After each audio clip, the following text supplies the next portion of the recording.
Warahmatullahi wabarakatuh. Alhamdulillah rabbil alamin. Wassalatu wassalamu ala asyrafil anbiya'i wal mursalin sayyidina Muhammad wa ala alihi washabbihi ma'in. Rabbi shrah li sadri wa yassir li amri wahlul 'uqdatam min lisani yafqahu qawli. Amma ba'du. Kita sama balik kitab tafsir kita, Tafsir Az-Zahar jilid kelima karangan Dr. Hamkah.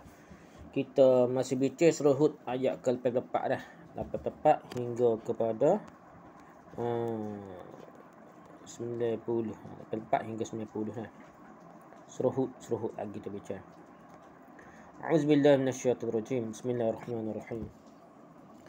Wa ila madyana akhahum syu'aiba qala ya qaumi i'budullaha ma lakum min ilahin ghairuh wa la tanqusul mikyala wal mizan inni arakum bi khairin wa inni akhafu 'alaykum 'adzaba yawmin muhit.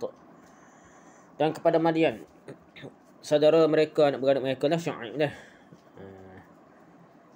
Dia berkata, wahai kaumku, sembahlah Allah, Abudullah. Tidak ada bagimu Tuhan selain dia, malakum min ilahin ghairuh. Dan janganlah kamu mengurangi sukatan dan timbangan, wala tanqusul, naqasa dah mengurangkan, wala tanqusul mikyal. Mikyal tu sukatan, wal mizan timbangan dan timbangan. Sesungguhnya aku lihat keadaan kamu adalah baik. Ini arakum bi khair, dari keadaan baik, keadaan mewah, senang lah. Lepas tu, sesungguhnya aku lihat keadaan kamu adalah dalam keadaan baik, senang lah. Dan sesungguhnya aku takut akan menimpa ke atas kamu azab yang pada hari meliputi. Wa inni akhafu 'alaikum 'adzaba yawmin muhit. Yang meliputi maksudnya tak boleh nak lari lah, terperangkap. Ayat ke-85. Ya qaumi awful mikyal wal mizan bil qist wa la tabkhasun nas asya'ahum wa la ta'thaw fil ardi mufsidin. Dan wahai kaumku, sempurnakanlah sukatan dan timbangan dengan adil, dan janganlah kamu merugikan diri dari manusia barang-barang mereka. Awful mikyal, sempurnakanlah sukatan, wal mizan dan timbangan, bil qist, dengan adil lah. Jangan kamu rugikan dari manusia, wa la tabkhasun nas asya'ahum, barang-barang mereka. Jangan ambil harta ke lah, bagi-bagi harta ke lah. Dan jangan kamu bertindak di bumi, wala ta'thaw fil ardi mufsidin, jangan bertindak di bumi dalam keadaan merosak, kebinasaan. Ayat ke-86. Baqiyatullahi khairan lakum in kuntum mu'minin wa ma ana 'alaikum bihafiz. Sisa baki-baki rezeki yang dari Allah lah yang paling baik bagi kamu. Baqiyatullah khairan lakum, mungkin baki rezeki, tahulah, dunia ke akhirat gitulah. Jika adalah kamu orang yang beriman, in kuntum mu'minin, percaya nak jumpa Allah esok, akan bertemu Allah esok dah. Dan aku ini bukanlah sebagai penjaga bagi kamu. Wa ma ana 'alaikum bihafiz. Ayat ke-87. Qalu ya Syu'aib asalatuka ta'muruka an natruka ma ya'budu aba'una aw an naf'ala fi amwalina ma nasha' innaka la antal halimur rasyid. Mereka berkata, hai Syu'aib, apakah sembahyangmu itu, asalatuka, sembahyangmu itu yang telah menyuruhmu, asalatuka ta'muruka, supaya kami meninggalkan apa yang disembah oleh nenek moyang kami. An natruka ma ya'budu aba'una, dan atau bahawa kami berbuat pada harta benda kami menurut apa yang kami kendaki. Aw ay naf'ala fi amwalina ma nasha'. Sungguhnya engkau adalah seorang yang sangat lapang dada lagi bijaksana. Innakal antal halim, lapang dada jujur, baik dah. Ar-Rasyid, lagi bijaksana betul, jujur. Orang jujur lah makna ni nak. Makna apa, memperolok-olokkan Nabi. Dia Nabi tak lagi dah. Nabi Syuaib juga apa dah. Nabi Syuaib dah kata apa?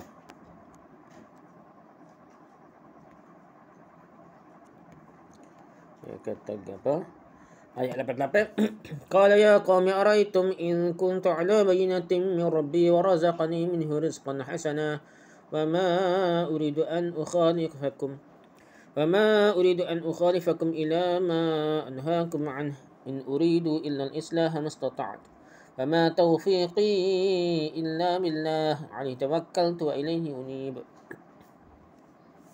Dia berkata, hai kaumku, bagaimana pendapatmu jika aku ada dalam penjelasan? In ala in kuntu ala bayyinah. Jika aku ni ada bukti, ada penjelasan, ada fakta, ada hujah. Ala bayyinatin min rabbi, daripada Tuhanku. Dan diberikan oleh Allah, aku akan rezeki dengan rezeki yang baik. Wa razaqni minhu rizqan hasana. Dan tidaklah aku mau menyalahi kamu pada perkara yang aku larang kamu daripadanya. Wa ma uridu an ukhalifakum. Tidak mahu bercangguh. Ila man anhukum anhu, pada perkara yang aku larang daripada kamu daripadanya. Tidak ada keinginanku in uridu illa al-islah, kecuali perbaikan belaka, mastata'tu, sekadar kesanggupanku. Dan tidak ada taufikku, wa ma taufiqi illa billah, kecuali dengan bantuan daripada Allah. Kecuali dengan bantuan Allah ni, bantuan Allah. Kepadanya lah aku bertawakal, alaihi tawakkaltu wa ilaihi unib, dan kepadanya lah aku akan kembali. Ayat 89. Ya qaumi la yajrimannakum shiqaqi ay yusibakum mislu ma asaba qauma nuhin aw qauma hudin aw qauma salih. Wama qawmu lutin minkum biba'id. Dan wahai kaumku, la yajrimannakum, janganlah sikap permusuhan kamu tu, syiqaqina, wala yajrimannakum, menyebabkan yajrimannakum syiqaqina, janganlah permusuhan kamu menyebabkan aku, jangan menyebabkan kamu dengan permusuhan dengan aku lah, gitulah. Ay yusibakum, akan menyebabkan menimpa kamu, mislu ma asaba, yusibukum mislu ma asaba qaum Nuh, menyebabkan menimpa kepada kamu sebagaimana yang telah pernah menimpa kaum Nabi Nuh, asaba qaum Nuh. Ada kena bala lah. Au qaum Hud, ataupun kaum Hud. Kaum Hud pun kena bala juga lah. Sebelum daripada kaum Samud ni, kaum Nabi Syuaib ni. Atau kaum Saleh, atau kaum Saleh, Nabi kaum Samud Saleh dah. Nabi kaum Samud Saleh dah. Ataupun Nabi Saleh dah. Nabi lain pun Nabi Syuaib ni. Baru pula kaum baru Nabi Syuaib pula. Dan tidaklah kaum Lut jauh dari kamu, wa ma qaum Lut minkum biba'id. Dan tidaklah kaum Lut jauh daripada kamu. Maksudnya lepas Nabi Lut tu kena azab tu, kehimusil lebih syirik, semua sek macam-macam kena bala. Kaum Nabi Syuaib pun dekat je, tidak jauh mana dengan kaum Nabi Lut. Kaum Nabi Lut lah, kaum Nabi Syuaib. Ayat ke-90. Wastaghfiru rabbakum thumma tubu ilaihi inna rabbi rahimun wadud. Dan mohonlah keampunan daripada Tuhan kamu. Wastaghfiru rabbakum, kemudian bertaubatlah kepadanya. Thumma tubu ilaihi, sesungguhnya Tuhanku, inna rabbi, adalah amat penyayang, rahimun wadud, lagi pencinta, dia kata. Nabi Syuaib di negeri Madian. Dan kepada Madian kami utus pula saudara mereka, anak beranak mereka, Syuaib. Pangkal ayat 88, keluarga mereka lah Syuaib juga. Menurut keterangan ahli tafsir, negeri atau kaum Madian ni itu berdiam di sebuah daerah. Jadi kaum Nabi Syuaib ni negeri Madian. Kaum Saleh, kaum Samud lah. Kaum Nabi Hud, kaum Ad lah, gitulah. Menurut keterangan ahli tafsir, negeri atau kaum Madian itu berdiam di sebuah daerah terletak di antara negeri Hijaz dan negeri Syam juga. Di dalam Jazirah Arab lagi, maksudnya semenanjung Arab lagi lah. Sebagai mana tugas yang dibawa ke oleh Nabi-Nabi yang lain juga, tidaklah berubah apa yang diserukan oleh Nabi Syuaib, sama saja lah, iaitu ajaran tauhid. Ajaran kembali kepada kepercayaan terhadap Allah yang Maha Esa.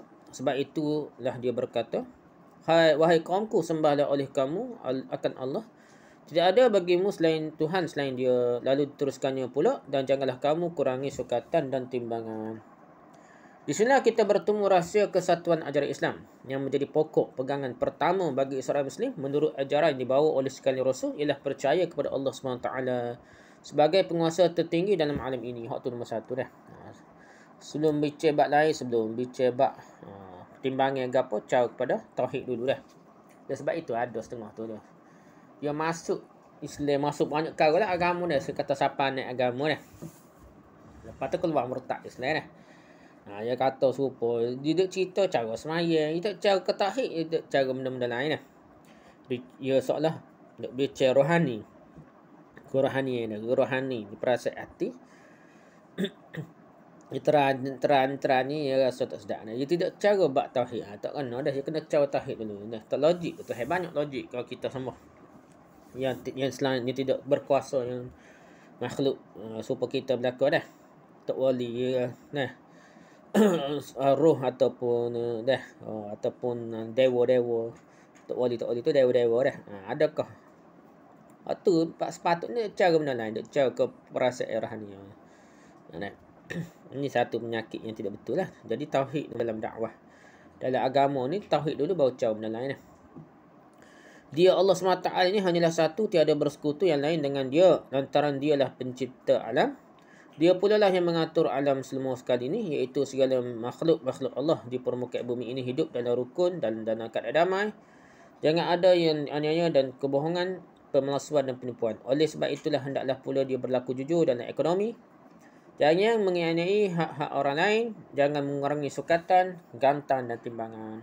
Untuk merasakan hubungan kepercayaan pada Allah dengan kejujuran dengan sesama manusia ini.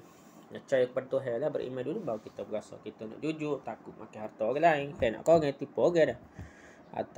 Tak atas dah pinjam buku maktabah tak atas. Kau gap kita takut?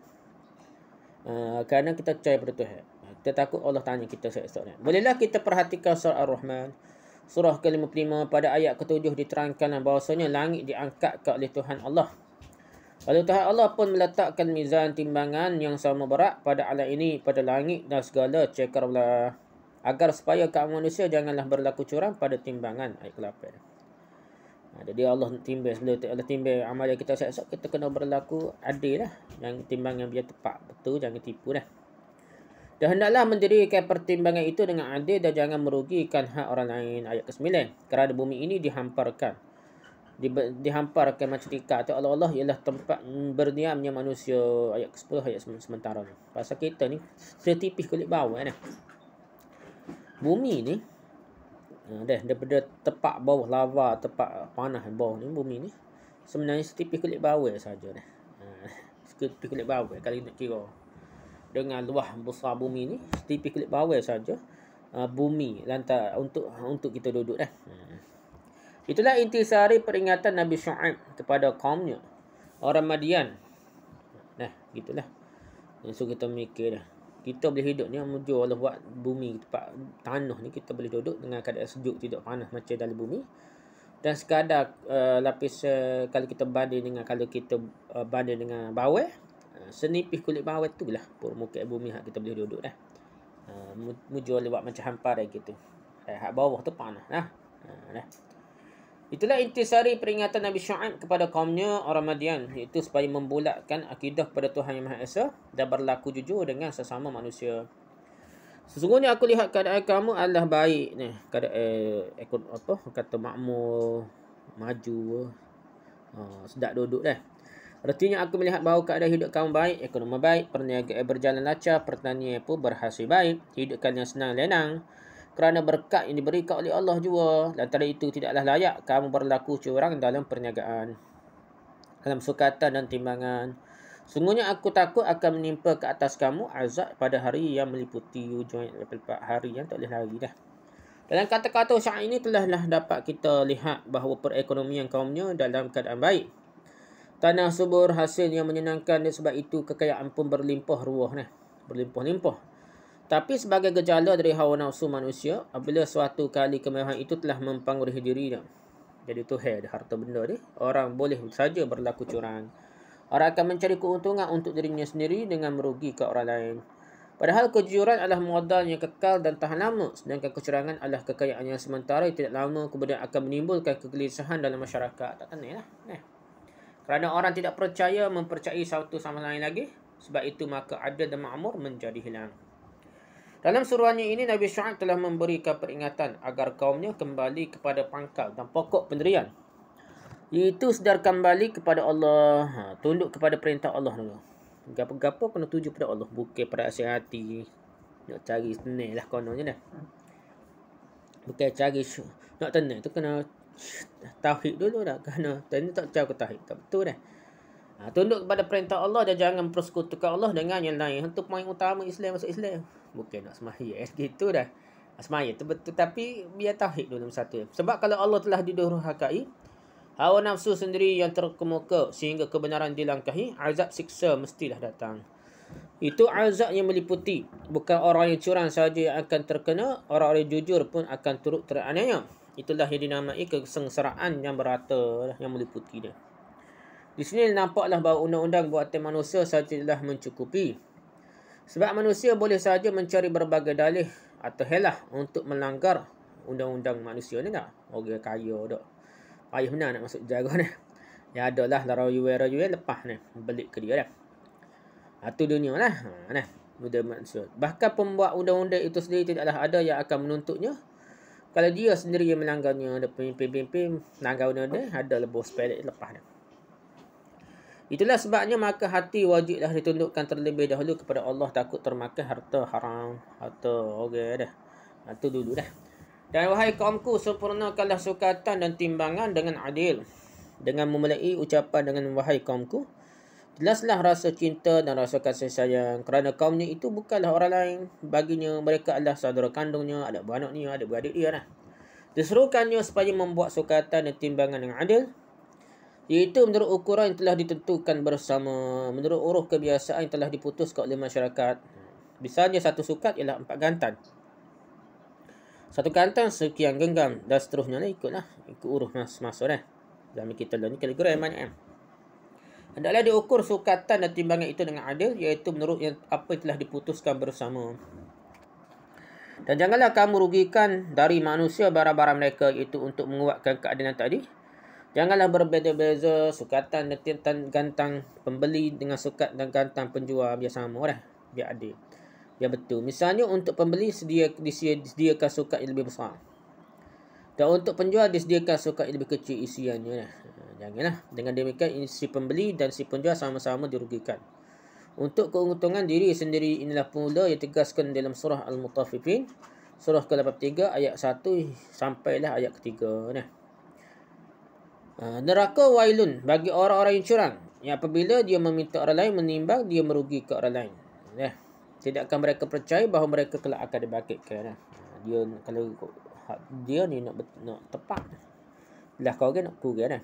Tu wailun lah, nak celaka dah. Tidaklah mereka percaya bahawa mereka kelak akan dibangkitkan nanti. Yang demikian itu namanya merugikan barang-barang lain, mengurangi hak-hak orang lain dah. Merugikan timbangan, merugikan katian, gantangan dan sebagainya, sampai kepada meter dan yard dan seumpamanya lah. Kita dah dengar kilogram. Gitulah dah. Janganlah kamu bertindak di bumi dalam keadaan merosak. Buat kerosakan. Ujung ayat 85. Membuat sukatan dan timbangan seperti demikian kerana hendak mendapatkan keuntungan cepat adalah merosakkan ekonomi itu sendiri. Kejujuran tidak nampak lagi, melainkan kecuranganlah yang mempengaruhi masyarakat. Saudagar adalah penghubung antara si penghasil dengan si pemakai. Pekerjaan saudagar adalah pekerjaan yang sangat amat berfaedah bagi si penghasil, orang pekebun lah, peladang kau gapo dah, petani dah. Dan si pemakai pula orang nak beli, customer ataupun consumer lah. Ini sebabnya maka Rasulullah SAW pernah bersabda, at-tajirus saduqu fi zumratis syuhada yaumal qiyamah. Saudagar dah, orang ekonomi penjual yang jujur duduk bersama-sama dalam majlis orang yang mati syahid di hari kiamat. Dia nak nipu boleh, tiba-tiba dia berlaku jujur, nego betul. Tidak ada penipuan, maka pahalanya besar. Alangkah pentingnya kedudukan saudagar dalam masyarakat yang demikian tamak. Kedua belah pihak, si penghasil dan si pemakai, sama-sama teraniaya. Si penghasil ni orang petani, pengilir, pembuat barang dah. Lepas tu si pemakai orang yang beli akhirlah, pembeli yang akhir tu ataupun kita pengguna lah, consumer tu rugi belaka lah, terananya dah. Bila jambatan penghubung ini yang telah rosak, orang tengah ni lah, orang penjual, orang tengah ni lah, seluruh masyarakat pun hilanglah kepercayaan dan yang lemah menjadi teranaya.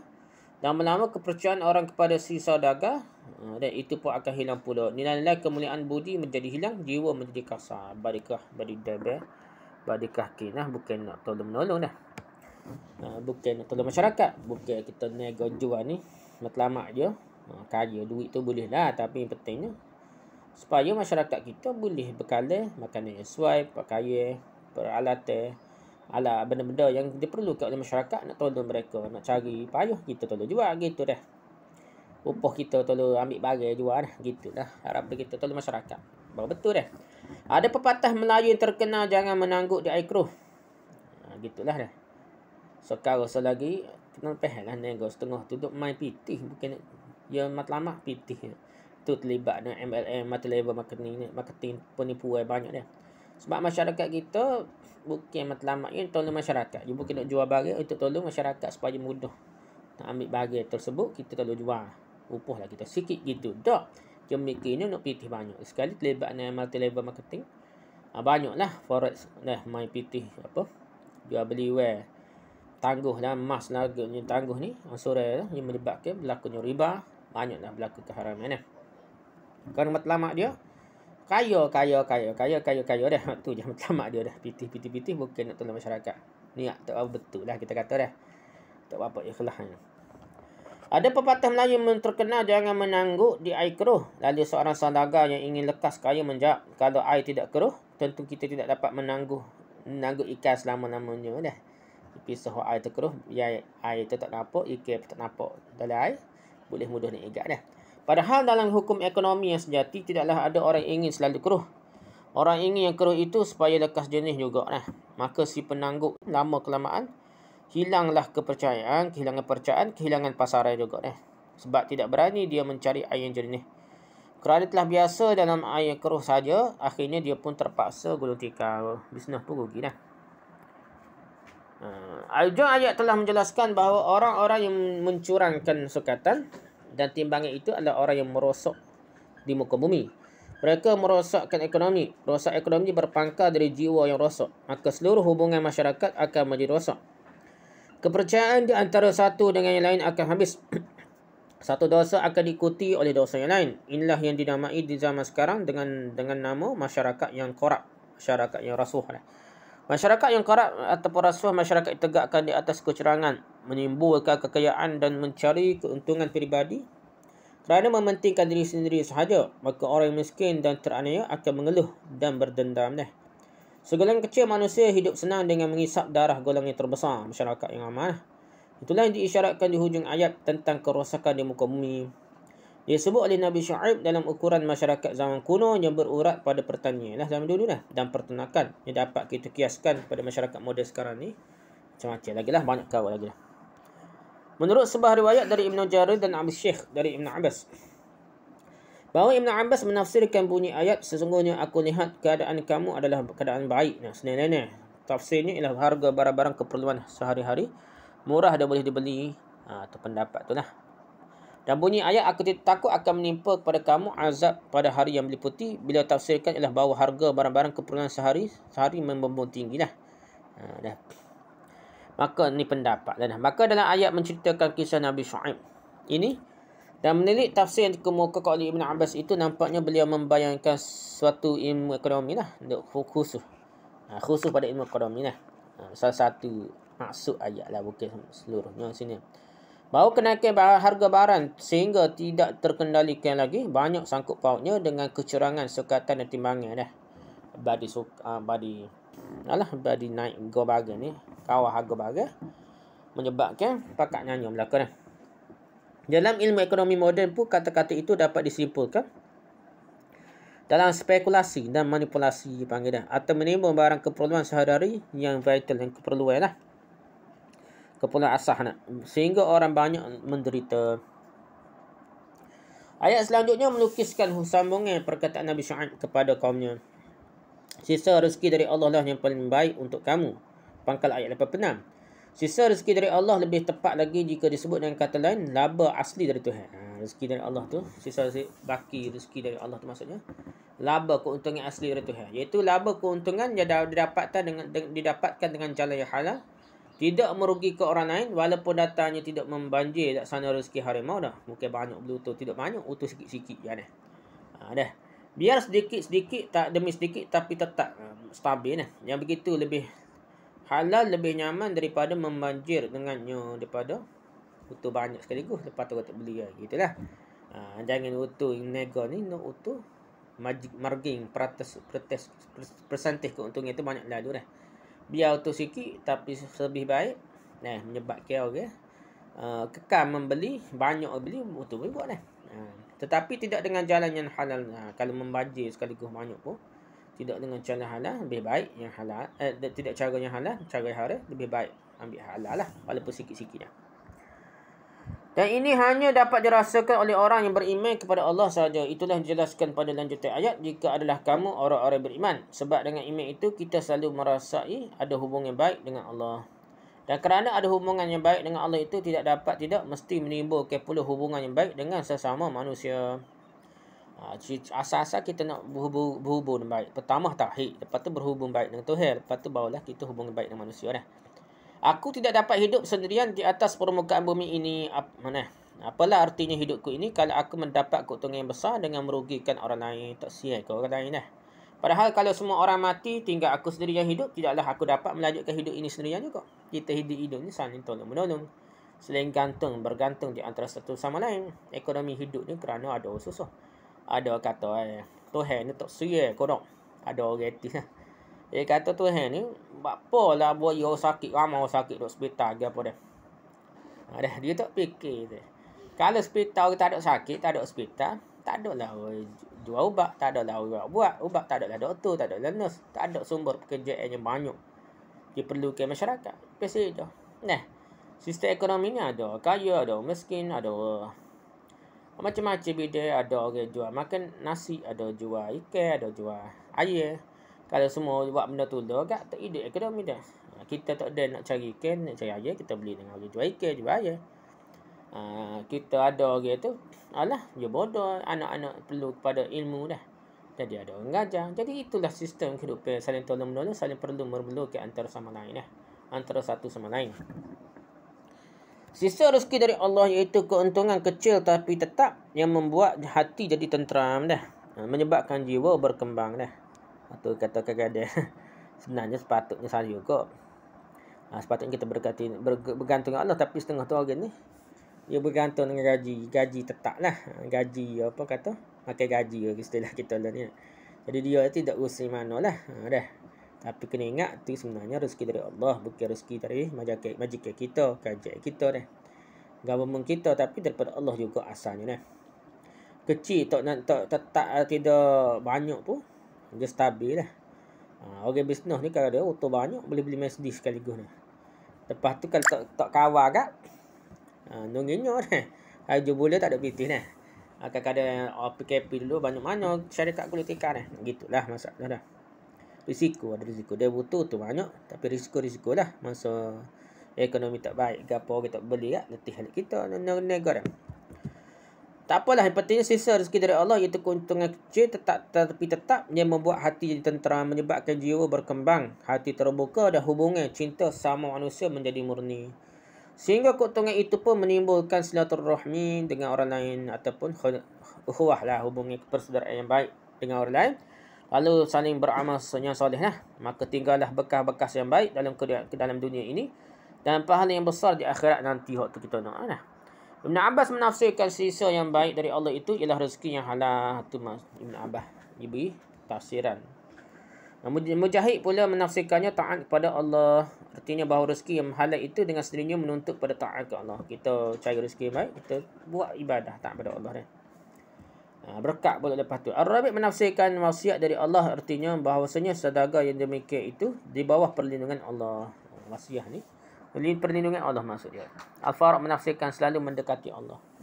Nego dengan cara betul ni sebenarnya kita jadi orang yang soleh mendekati Allah.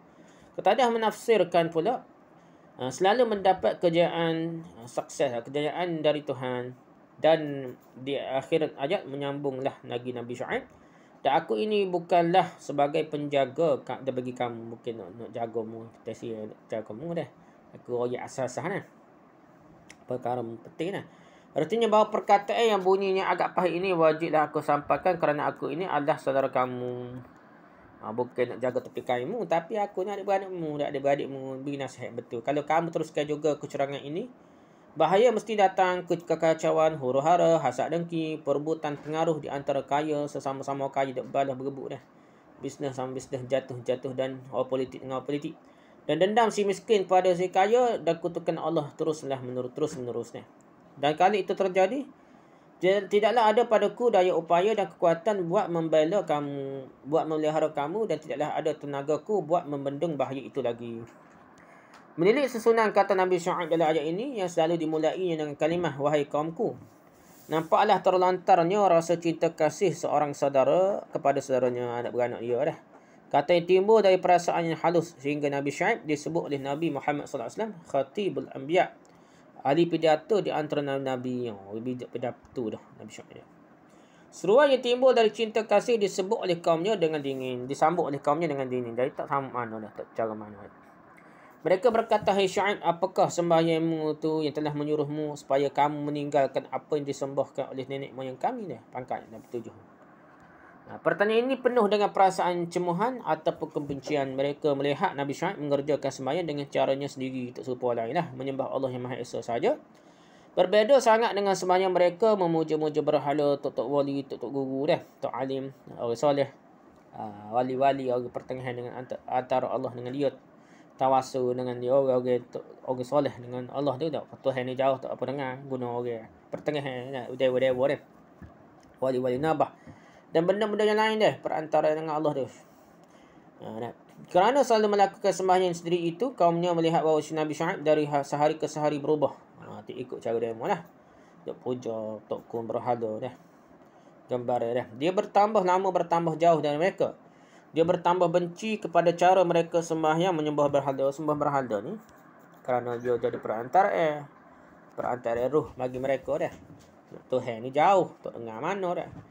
Untuk jiwa ni macam sufi-sufi lah. La ilaha illallah tu boleh bayar lagi muka tok guru sekali. Allah tu tok guru dia dah. Ini masalahnya. Tak guna juga perantara orang tengah dengan Allah. Sebab itu sekarang mereka bertanya, apakah lantaran sembahyang itu dia telah berani mencela perbuatan ibadah mereka selama ini? Atau sembahyang yang engkau itu jugakah yang mendorong engkau untuk melarang kami? Bahawa kami berbuat pada harta benda kami menurut apa yang kami kendaki. Kata dah. Artinya kerana engkau terlalu taat sembahyang menurut caramu itu. Selain dari engkau telah berani menyuruh kami meninggalkan ibadah ajaran nenek moyang. Untuk nenek moyang dah. Puja patah laga pun mengatik laga apa dah. Engkau pun telah berani pula mencampuri urusan peribadi kami. Tadi urusan sembah tak kun berhala ni, sembah urusan peribadi dah, urusan nega mereka. Padahal kami berdeka bebas berbuat apa yang kami kehendaki, yang kami hendak buat terhadap harta benda kami sendiri kan. Padahal selama ini engkau kami kenal seorang yang baik.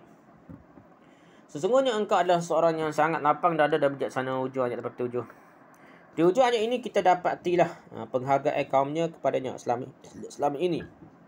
Bahawa dia ni seorang yang baik, penyabar, lapang dada, bijaksana. Dia pandai bertolak ansur dah. Serupa juga dengan pengakuan kaum Quraisy kepada Nabi Muhammad SAW juga sebelum beliau menentang berhala lah. Pada masa sebelum menyatakan Rasulullah itu, kaum Quraisy memberikan gelaran pada Nabi Muhammad dengan Al-Amin, orang yang sangat-sangat dapat dipercayai. Tapi setelah beliau menegaskan perintah dan larangan Allah, mereka pun memusuhi dia. Kita mendapati pelajaran yang dalam daripada sindiran kaum Nabi Syuaib kepada beliau dalam susunan ayat ini. Pertama, rupanya lama sebelum beliau menyampaikan risalah perintah Allah itu, beliau telah memperkuatkan jiwa dengan sembahyang dulu dengan caranya sendiri berbeza dengan sembahyang mereka. Sehingga bermula saja seruannya disampaikan kepada mereka, sembahyang gaji itulah yang menjadi perhatian mereka terlebih dahulu. Ia tidak dakwah lalu, ia kuatkan jiwa rohani dia lah. Kira sini dengan sembahyang cara betul, menyembah Allah sajalah. Yang kedua, memang dalam kisah Nabi Syuaib ini kita telah mendapatkan kesan bahawasanya untuk memperkuatkan jiwa menghadapi tugas yang berat, alat pertama dan yang sangat-sangat terutama ialah sembahyang dulu dah. Kalau kita nak dakwah, nak tugas gapo selain daripada dakwah tu, tugas-tugas gapo nombor satu sekali sembahyang dah. Pada surah Al-Baqarah surah kedua ayat 45 dan 103 pun telah dijelaskan bahawa jalan untuk meminta pertolongan bagi menguatkan diri ialah sabar dan sembahyang. Jiwa menjadi kuat lantaran sembahyang. dan diri jadi berani menghadapi segala kemungkinan. Sehingga walaupun tegak sendiri di hadapan masyarakat yang bertentangan laksana menyongsong air sungai yang telah mengalir dah, lawan arus air dah. Orang tidak bimbang juga, tidak bimbang lagi. Syuaib telah mengangkat tangannya, menyuruh kaumnya menyetuk. Stop, kaya berhenti, menyuruh kaumnya berhenti menyembah berhala. Syuaib telah berani mencela kecurangan kaumnya berjual beli, habis kara dok kondem masyarakat dia lah. Ketiga, konsekuensi kesan dari sikap ketaatan pada Tuhan yang menimbulkan keberanian melakukan amal ma'ruf. Tak semuanya bega pun menyebabkan jadi berani dia.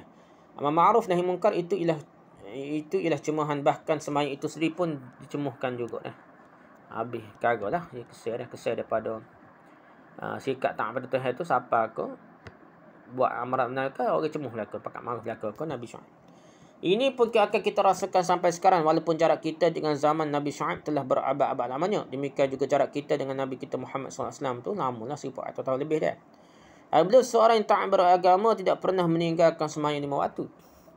Antara yakinnya akan kebenaran agamanya, berani menegur jahiliyah moden sekarang ini. Dia akan dituduh hipokrit. Tuduh pula dah hipokrit ni, munafik dah. Pura-pura alim atau tuduh terlalu ekstrim pula, macam-macam kan tuduh kalau kita tegur dah. Bahkan menjadi ketertawaan umum. Bahkan boleh dicap berbahaya bagi keamanan umum. Sebab mereka merasai tidak aman dengan sebab tajamnya lidah orang-orang yang ingin menegakkan amar ma'ruf nahi munkar tersebut dah. Nabi Syuaib telah diakui oleh kaumnya sebagai seorang yang lapang dada, pemaaf dan amatlah bijaksana. Kerana memang begitulah watak beliau selama ini. Tetapi sebagai seorang utusan Allah, dia wajib menyampaikan kata-kata kebenaran walaupun pahit diterima oleh masyarakatnya. Niscaya kerana pahitnya kata-kata yang beliau sampaikan itu, kaumnya marah. Mungkin pengakuan itu mereka cabut lagi dah. Inilah akibat konsekuensi kesan daripada orang yang ingin tampil ke muka memimpin umat kepada jalan yang benar. Dia tidak boleh berdiam diri hanya kerana mempertahankan pujian yang terimanya selama ini. Ini masalah dah. Selebriti, ustaz selebriti ke apa dah. Jaga hati masyarakat, tak saya tegur masyarakat ni. Dia wajib meneruskan tugasnya walaupun dia akan dimarahi oleh masyarakatnya ni. Pujian mereka kepada Syuaib mengatakannya seorang yang berlapang dada, pemaaf dan bijaksana ni. Boleh juga dikatakan sebagai suatu pujian yang berisi tipuan sebenarnya dah. Moga-moga kerana dipuji itu dia tidak lagi bersikap keras mencela perbuatan mereka yang salah tu nah. Kalau dia sudah dikatakan lapang dada dan bijaksana, moga-moga akan dimaafkannya lah segala kesalahan mereka itu. Dan kalau dia hendak mencegah sesuatu agar dilakukannya dengan lemah lembut dan bertolak ansur lah dengan OKP kaum dia dah. Dengan demikian niscaya orang tidak akan benci kepada Nabi Syuaib dah. Kalau orang sudah benci, tentu dia akan terpencil di pulau, dan itu bukanlah bijaksana dah. Mungkin bijaksana, minta dia tak jadi bijaksana lah aku ni, gitulah dah. Soal jawab atau dialog Nabi Syuaib dengan kaumnya ini menjadi pengajaran yang penting bagi setiap orang yang ingin hendak membimbing kaumnya kepada jalan diyakininya kebenarannya. Kalau hendak menjaga kepopuleran terus, berdiam dirilah dan jangan dituruti kata hati sanubari, tutup mulut dan turutkan saja ke mana angin yang keras. Dengan demikian kepemimpinan tidak ada lagi lah. Jadi dia kalau ikut bawah gagak, tu kena pula lah jadi ustaz selebriti dia. Duk sokong, ngatik tahlil lah ke apa dah. Benda-benda bid'ah, benda ke apa kau, kalau masyarakat tu telah terbiasa, ia akan sokong benda tu dah. Jadi akan menangkah arus ataupun melawan arus. Takut nanti dibenci oleh masyarakat. Tak jadi ustaz selebriti dah. Dia kena sentuh hati saja walaupun benda karut pun. Yang penting ni tak main sentimen lah. Macam Kristian lah, sentimen cinta Nabi Isa dah. Itulah poin dia dah, bukit tahid dah. Dengan fikiran tenang, Nabi Syuaib melanjutkan lagi seruan beliau. Dia berkata, wahai kaumku, bagaimanalah pendapatmu jika aku ada dalam penjelasan dari Tuhanmu, ada hujah bukti. Pakai dapat artinya bagaimana pendapatmu, bagaimana sikapmu kelak kalau apa yang aku sampaikan kepadamu itu memanglah perintah suci dari Tuhan yang cukup alasannya, jelas kebenarannya, diterima oleh akal yang sihat dan diberinya aku rezeki dengan rezeki yang baik. Bahawasanya Nabi Syuaib bukanlah semata-mata menyerukan kepada mereka supaya mereka hidup dengan jujur. Bahkan dia sendiri terlebih dahulu telah mengatur hidupnya dengan jujur, tidak mencari keuntungan untuk diri sendiri dengan merugi ke orang lain. Tak siapa tahap tu dia. Jadi Nabi Syuaib ini bisnes juga dia, tapi tidaklah kena kau orang. Timbangnya betul, kaya sebetulnya dah Nabi Syuaib. Tidak berlaku curang pada sukatan dan timbangan. Namun demikian hidupnya tenteram dan selalu juga mendapat rezeki yang halal dari Tuhan juga. Oleh sebab itulah dia sendiri telah membuktikan dalam hidupnya Bahawa hidup jujur tidaklah mengurangi rezeki, tidak bisnes, tidak menunggi bisnes. Nah. Bahkan walaupun sedikit rezeki yang didapatkan dengan jujur, namun rezeki itu diserati dengan berkat dari Tuhan. Ini jauh lebih tenteram bagi jiwa daripada rezeki berlimpah ruah, tetapi didapatkan dengan jalan yang curang dan jalan tipu. Malahan dengan tegas, Nabi Syuaib menyatakan disiplin atas dirinya sendiri dengan lanjutan katanya, dan tidaklah aku mahu menyalahi kamu pada perkara yang aku larang kamu daripadanya. Tidaklah aku mahu melanggar pada diriku sendiri perkataan yang telah aku nasihatkan pada kamu, sehingga kamu akan terheran-heran melihat aku yang dengan suara lantang melarang orang lain, padahal aku sendiri mengerjakannya. Jadi Nabi Syuaib tak silap. Dia ajar benda hak dia tak buat. Dia ajar benda hak dia buat dulu. Kerana tidak ada keinginanku kecuali perbaikan belaka sekadar kesanggupanku. Kerana keinginanku ini hanyalah satu, iaitu perbaikan untuk kebaikan masyarakat bersama. Perbaikan budimu sebagai kaumku, perbaikan ekonomimu yang curang secara supaya jujur. Keinginan agar masyarakat kamu dalam keadaan aman dan tentera mendapatkan rezeki yang halal, tidak balah satu sama lain. Tidak ada taufikku dah, bimbinganku melainkan dengan bantuan Allah. Jaya dan tidak masukku membawa perbaikan ini dah. Jaya ke dakwahku ni, nasihatku ni, menang atau gagal bukanlah urusanku sama sekali. Semuanya bergantung pada kehendak Allah jua. Kepadanya lah aku bertawakal. Keserahkanlah sebenar-benarnya kepada Tuhan tentang hasil usaha dakwahku ni. Dan kepadanya lah usaha dakwahku, usaha nego-nego dah, bisnes ke, semua tu serah pada Allah belaka. Dan kepadanya lah aku akan kembali. Apa-apa pun kita akan mati belaka dan akan bertemu Allah belaka, membawa amal masing-masing. Ujar ayat 88. Dengan ucapan seperti ini, wahyu ilahi kepada Nabi Muhammad SAW dengan perantaraan kisah Nabi Syuaib jadi pengendara kepada Nabi. Tuhan telah memberikan tuntunan kepada setiap orang yang ingin melanjutkan warisan Nabi-Nabi, melakukan dakwah. Amar ma'ruf nahi munkar, menyuruh umat kepada jalan benar. Kerjakanlah perintah Tuhan, teruskanlah berdakwah. Jangan berhenti di tengah jalan dan jangan berputus asa. Jangan pula kerana melihat masih jauhnya jalan yang hendak dilalui, maka timbullah pertanyaan yang menunjukkan kepatahan hati. Bilakah lagi akan menang? Wa ma taufiqi illa billah, tidak ada taufik atau kejayaan yang aku harapkan kecuali daripada Allah jua. Itulah pegangan yang ditinggalkan oleh Nabi Syuaib. Jangan bertanya bila Tuhan akan memberikan kemenangan dakwah kita ni. Melainkan tanyalah diri sendiri, sudahkah perintah Allah dilaksanakan sebaik-baiknya, iaitu melakukan dakwah dengan sebaiknya dah.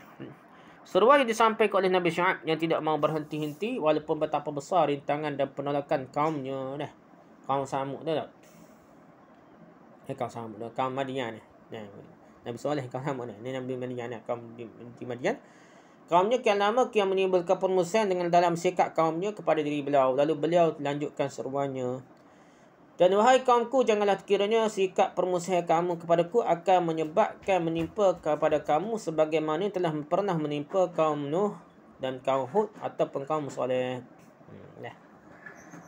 Perkataan seperti ini benar-benar menunjukkan betapa cintanya Nabi Syuaib kepada kaumnya. Dia serukan dengan hati yang putih bersih, penuh kasih cinta kepada seluruh kaumnya, anak beranak dia agar dia jangan dimusuhi kerana seruannya itu. Dia menyampaikan itu tidak lain untuk kemaslahatan mereka sendiri juga. Jangan dia dimusuhi lantaran itu. Kerana kalau dia dimusuhi sebagai kaum Nabi Nuh memusuhi Nabi Nuh, kaum Ad memusuhi Nabi Hud, orang Samud memusuhi Nabi Saleh, mereka akan celaka belaka. Sebab dia adalah Rasulullah. Dan yang dia sampaikan tidak lain adalah perintah daripada Allah jua. Ingatlah kepada kaum-kaum telah musnah itu. Bukankah yang mereka dapati sekarang ini hanya runtuhan dari kaum-kaum telah musnah? Tak meninggal bakar. Habis tak meninggal bakar dah. Mati belaka. Dan tidaklah kaum Lut jauh dari kamu. Ujar ayat 89. Bahawa tempat kejadian kaum Lut berpenduduk negeri Sodom dan Gomorrah tidaklah berapa jauh dari negeri orang Madian, iaitu sama-sama terletak di antara negeri Hijaz dan Syam, daripada Arab lah, semenanjung Arab lah, sebelah utara Jazirah Arab lah. Zamannya pun belum berapa lama antaranya, artinya masih belum hilang dari ingatan kerana belum lama lagi. Kemudian itu dengan rasa cinta kasih pula Nabi Syuaib melanjutkan seruannya, dan mohonlah ampun kepada Tuhan kamu. Pangkat ayat 90. Mohonlah keampunan atas kesalahanmu selama ini, terutama mencari kekayaan, hendak bergegas, hendak cepat kaya dah. Lalu tidak diperbedakan lagi mana yang halal, mana yang haram, MLM ke, forex ke dah. Tak kira dah asal kau boleh pitih. Asal mendapatkan keuntungan, biarpun merugi ke orang lain dan mengacaukan masyarakat seperti sistem MLM ni, kerana setiap golongan yang mencari rezeki dengan mengacaukan kebenaran, mencurangkan sukatan dan timbangan, semuanya itu adalah pokok pangkal putusnya silaturahim. Ukhuwah menimbulkan dengan dendam dan dengki di hati orang yang teraniaya. Orang yang menggeruk kekayaan itu boleh saja gembira sementara waktu sahaja, namun lama kelamaan jiwanya sendiri akan merosot turun kerana kegelisahan, gelisah. Nampak macam ada piti tapi gelisah, dan kerana melihat sinar kebencian yang memancar-mancar di mata orang-orang di sekelilingnya. Oleh sebab itulah Nabi Syuaib menyerukan kaumnya minta ampunlah kepada Tuhan atas dosa-dosa sebanyak itu dan tegakkanlah kembali kejujuran. Kemudian bertaubatlah kepadanya, mintalah ampun atas dosa kepada sama manusia dan kepada diri sendirilah, dosa diri sendiri. Adapun memohon taubat adalah kepada Allah secara langsung, tak perlu perantaraan wali gaib kerana satu dosa mengenai orang lain, mengenai sesama manusia tidaklah akan timbul kalau kepercayaan kepada Allah masih tegak. Orang berani berbuat jahat sebab dia tidak percaya, tidak yakin akan bertemu Allah. Dia tidak yakin bahawa Allah selalu melihatnya. Taubat ialah dengan kembali insaf dan sedar akan kebesaran dan kekuasaan Tuhan. Lalu pusatkanlah akidah dan ibadah kepada Allah semata-mata. Ingatlah bahawa segala rezeki ini adalah anugerah daripada Allah jua. Ingatlah bahawa sekalian makhluk ini dan perhatian yang khusus kepada manusia semuanya ialah sesama makhluk Allah. Bersama-sama kita manusia, anak-anak cucu Adam, diserahi Tuhan hidup bersama-sama dalam dunia sementara ini. Carilah kekayaan dengan jujur, tolonglah orang yang melarat, yang susah payah, yang susah dan tolong susah. Dan ingatlah pula bahawasanya sekalian rezeki yang telah dianugerahkan Tuhan oleh Allah itu sekali waktu boleh saja dicabutnya. Kerana dari Allah lah semuanya itu datang dan kepadanya lah semua akan kembali. Apabila benar-benar telah meminta kepada kesalahan kepada manusia dan diri sendiri, dan benar-benar mohon keampunan pada Allah, nescaya Allah akan membukakan pintu rezeki dengan sewajarnya. Dan Tuhan akan menuntun selalu bagi keselamatan dunia dan akhirat. Sesungguhnya Tuhanku adalah amat penyayang lagi pencinta. Hujur ayat 90. Dan kisah Nabi Syuaib dengan kaumnya orang Madian ini, kita mendapat ilmu yang jelas daripada Al-Quran tentang dasar tempat menegakkan masyarakat ataupun negara. Keadilan dan kebenaran itulah tujuan bernegara. Kemakmuran itulah yang dikendaki, bagaimanapun kekayaan berlimpah luah pada satu golongan, terutama golongan yang menguasai negara. Kalau semuanya itu dilakukan dengan kecurangan dan penganiayaan, korupsi, memanipulasi dan spekulasi, alamat bahawa keteraman hati kita tidak akan didapati.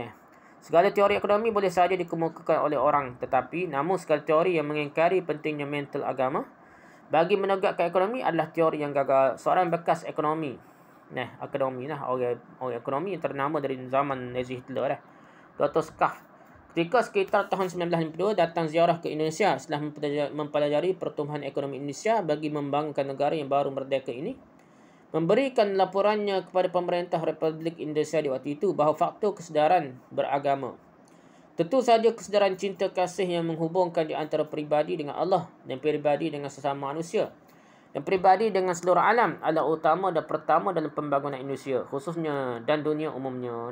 Putih kata gitu. Dan Skaff, Dr. Skaff ketika itu menganjurkan kerjasama yang erat di antara Kementerian Pertanian, Kementerian Perdagangan dan Kementerian Agama. Sokong-menyokong. Kalau advice, nasihat ini timbul dari seorang ekonomi Islam orang ekonomi Islam tentu akan datang tuduhan sebentar itu jugalah. Kalau Islam kata orang Islam kata tak sehumana, orang putih kata percaya bahawa ekonomi tersebut adalah mempunyai ideologi yang berbahaya kalau disebut Islam, iaitu ideologi Islam atau dongeng-dongeng Al-Quran yang tidak laku lagi buat zaman moden. Maka cita-cita kita sebagai Muslim ialah negara yang adil dan makmur, yang diridai oleh Allah, diliputi oleh kasih sayang Allah dan cinta dari Tuhan yang menyelinap ke dalam rongga hati kita, bukan kemewahan yang disertai oleh kutukan Allah dan kutukan segala nak malaikat dan kutukan dari setiap orang yang beriman dan makhluk-makhluk Allah yang lain. Kita mengharapkan sifat Tuhan yang Rahim yang menghasilkan rahmat dan sifat Tuhan yang Wadud yang menghasilkan mawaddah kecintaan pada kita. Wallahu a'lam. Subhanakallah bihamdika, subhanakallah bihamdika, subhanakallah bihamdika, asyhadu an la ilaha illa anta, astaghfiruka wa atubu ilaik. Assalamualaikum warahmatullahi wabarakatuh.